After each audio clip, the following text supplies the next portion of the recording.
नमस्कार, शुभ सकाळ. आनंददायी बातमीसह मी समाधान आपलं एबी मराठीत स्वागत करतोय. कारण उजनीत दौंडमधून येणारा विसर्ग मध्यरात्रीपासून लाखाच्या पुढं उजनी धरणामध्ये येत आहे. घाटमाथ्यावरती कालही दिवसभर जोरदार पाऊस आहे. इंद्रायणी नदीला पूर आहे. मुळा, मुठा, पवना या नद्याच्या खोऱ्यात पाऊस होतोय. या नद्यांना सुद्धा पूर आहे आणि त्यामुळं उजनीच्या दिशेने येणारं पाणी जे आहे ते सातत्यानं वाढतं आहे.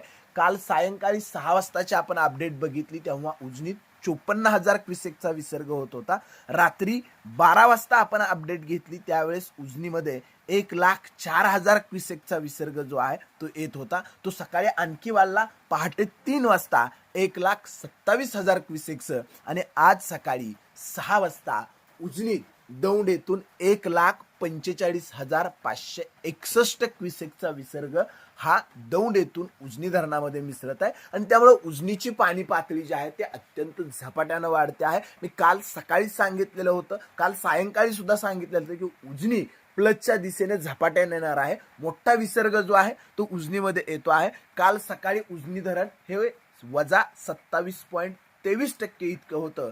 आज सकाळी आपण बघितलं तर उजनी धरण हे मायनस पातळीमध्ये वजा 20.21% इतका आहे. म्हणजे 24 तासात उजनी धरणातला पाणीसाठा हा 7% वाढलेला आहे. हा पाणीसाठा आज दिवसभरामध्ये अतिशय वेगानं वाढणार आहे. कारण जवळपास 1.5 लाख क्युसेकचा विसर्ग हा उजनीमध्ये येतो आहे. घाटमाथ्यावरती पाऊस आहे. इंद्रायणीला पूर आहे. त्याचबरोबर मुळा, मुठा, पवना उजनी धरणाच्या वर असणारी जी धरण क्षेत्र आहेत त्या धरणांच्या मध्ये पाऊस होतोय.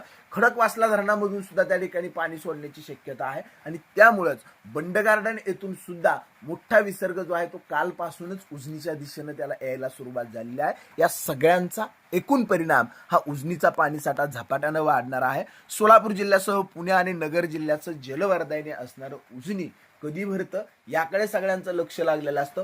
उजनी मायनस मधून प्लस मध्ये कधी येतं याकडे सगळ्यांचं लक्ष राहिलेलं असतं. कारण उजनी भरलं का वर्षभराच्या पाण्याची चिंता त्या ठिकाणी मिटते, सिंचनाचा प्रश्न त्या ठिकाणी मिटतो. उजनी भरायला सुरुवात झाली आहे. मोठा विसर्ग येतोय. उजनीच्या विश्वसनीय अपडेटसाठी तुम्ही पाहताय एबी मराठी. नक्की पाहत राहा एबी मराठी.